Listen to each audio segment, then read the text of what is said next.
Quando ho letto la storia di Ofelia sono rimasta subito molto affascinata da questo personaggio, perché è un intreccio di tanti aspetti del femminile,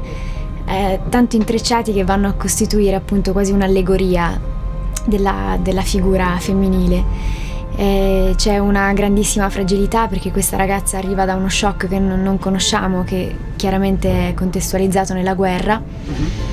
e è rinchiusa dentro uno stato di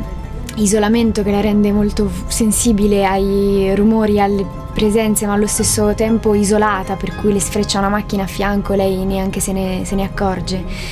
Un grandissimo coraggio, quindi anche una resistenza enorme attraversare a piedi scalzi le macerie, chilometri, chissà per quanto ha camminato e chissà dove sarebbe arrivata se non avesse intercettato il personaggio del giovane Camilleri.